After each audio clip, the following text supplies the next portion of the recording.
dignitaries on the dais, Honorable Lieutenant Governor and Chancellor of the University, Shri Vinay Saxena ji, Vice Chancellor of Delhi University, and an esteemed educationist, Professor Yogesh Singh, Vice Chancellor, IGDTUW, faculty, administration, teachers, guests, and the most important guests of the day, the graduating students of IGDTUW. Many, many congratulations to all the young ladies who are graduating today, and many, many congratulations आप सभी की families को. मुझे लगता है कि convocation का दिन सिर्फ स्टूडेंट्स के लिए नहीं, उनकी फैमिलीज के लिए, खासकर उनके पेरेंट्स के लिए एक बहुत बड़ा और बहुत गर्व का दिन होता है. तो आप सबको बहुत बहुत बधाई, बहुत बहुत मुबारकबाद. मैं याद कर रही थी अभी स्टेज पे बैठी हुई, मैं भी आप लोगों से 3-4 किलोमीटर दूर ही जिस यूनिवर्सिटी के योगेश जी वाइस चांसलर हैं, वहां से मैंने पढ़ाई करी. और हालांकि it's probably been more than 20 years since my convocation, but still 20 years later also, convocation का दिन जिंदगी में इंसान कभी नहीं भूलता है. और कॉन्वोकेशन का वो दिन है, ये एक ऐसा लैंडमार्क दिन है जब चाइल्डहुड से लेके एडल्टहुड में इंसान एंटर करता है. कॉन्वोकेशन आपकी वो दहलीज है जब तक आप पढ़ाई कर रहे होते हैं, आपकी देखरेख करने के लिए, आपको गाइड करने के लिए, आप कोई गलती ना करें उसके लिए कोई हमेशा आपके आसपास एक दायरा और एक प्रोटेक्टिव शील्ड आपका परिवार, आपके टीचर्स, आपका इंस्टीट्यूशन बना के रखता है. But as you step out of the gates of the university, आप एक कदम लेते हैं खुद इंडिपेंडेंटली अपनी जिंदगी जीने के लिए. तो इसलिए कॉन्वोकेशन एक बहुत बड़ा दिन, एक बहुत बड़ी शुरुआत है.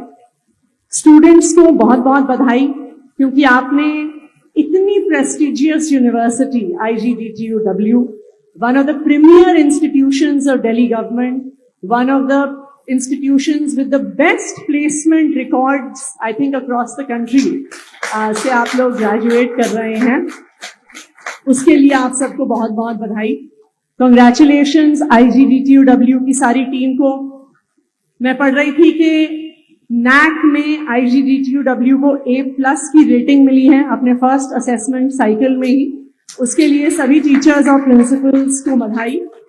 14th पोजीशन मिली है इंडिया टुडे रैंकिंग में.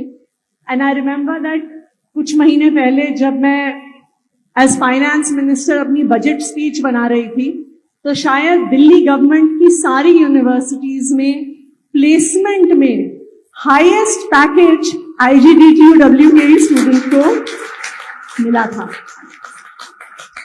नॉट जस्ट दैट, हमारी यहाँ की स्टूडेंट्स जो IGDTUW की ग्रेजुएट्स हैं, जो सारे स्टीरियोटाइप्स हैं लड़कियों के टेक्निकल एजुकेशन को लेके उसको तोड़ रही हैं.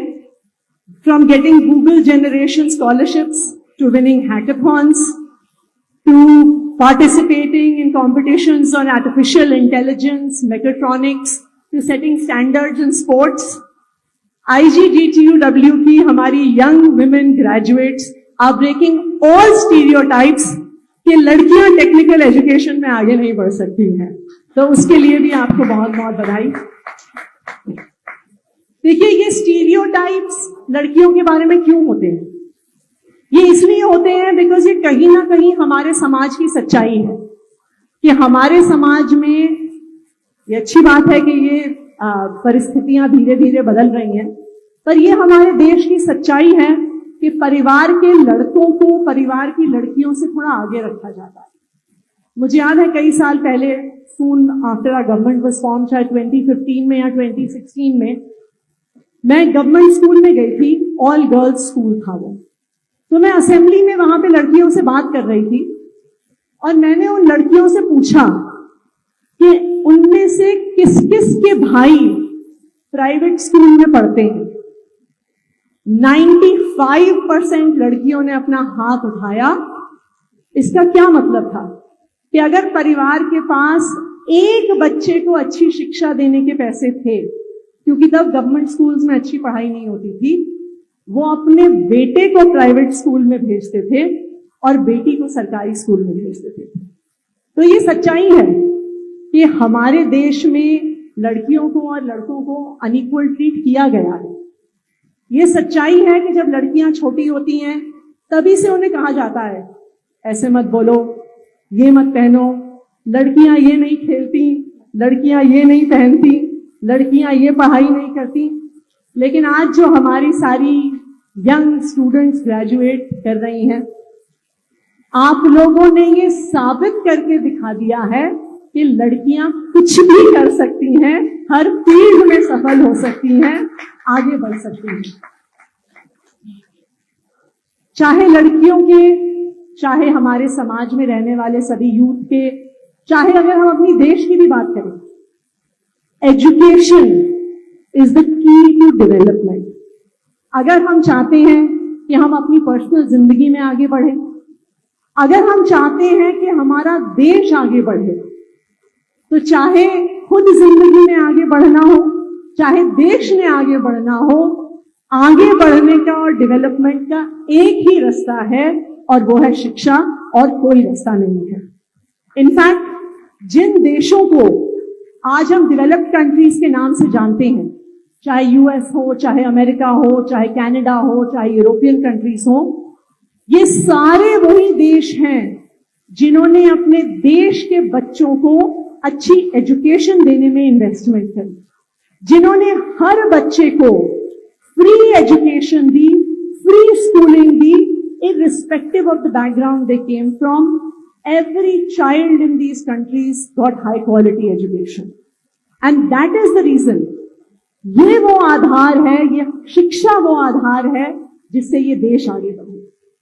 10 साल पहले जब दिल्ली में हमारी सरकार बनी थी, यही सपना हमने दिल्ली के लिए भी देखा।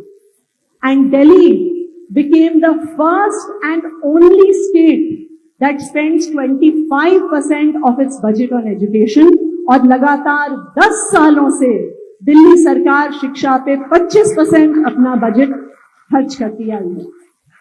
चाहे स्कूल एजुकेशन को बदलना हो, मुझे याद है 10 साल पहले सरकारी स्कूलों का क्या हाल होता था।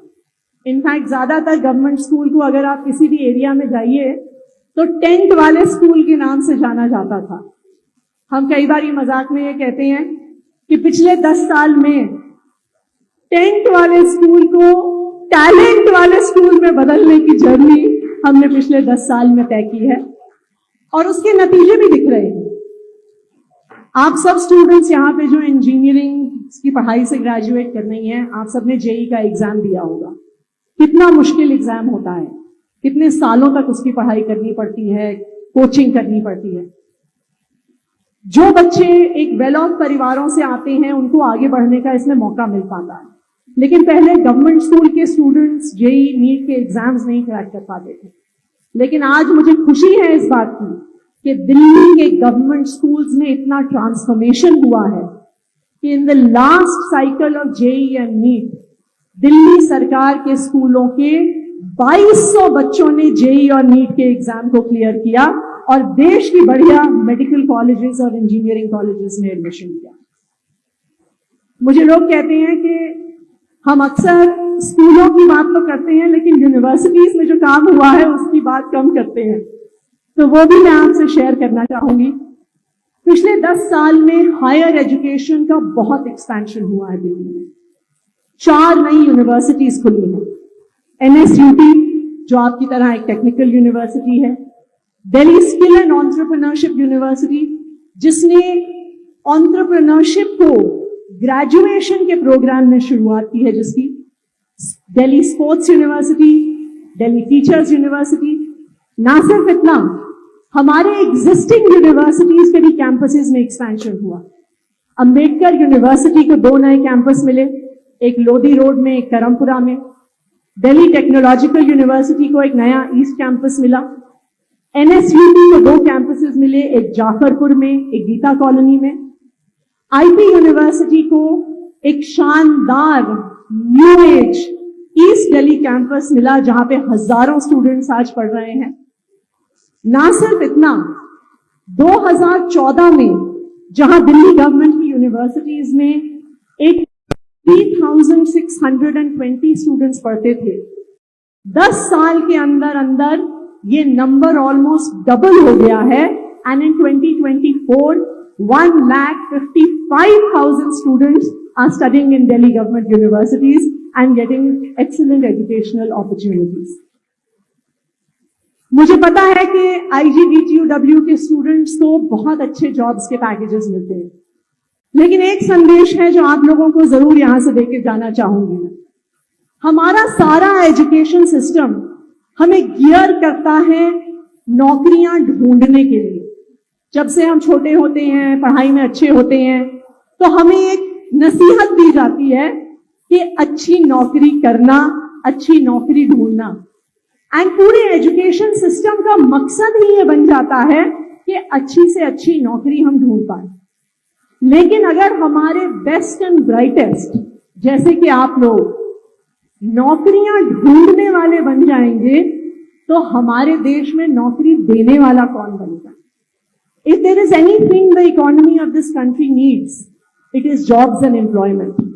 कुछ साल पहले मैकिन्जी ने एक स्टडी की थी जिसने बताया था कि 2030 तक 90 मिलियन नॉन एग्रीकल्चरल जॉब्स की हमारे देश की जरूरत है। तो मैं ये उम्मीद करती हूं कि जो ब्राइट यंगस्टर्स आज हमारे सामने बैठे हैं, वो सिर्फ नौकरी ढूंढने वाले नहीं, नौकरी देने वाले भी बनेंगे।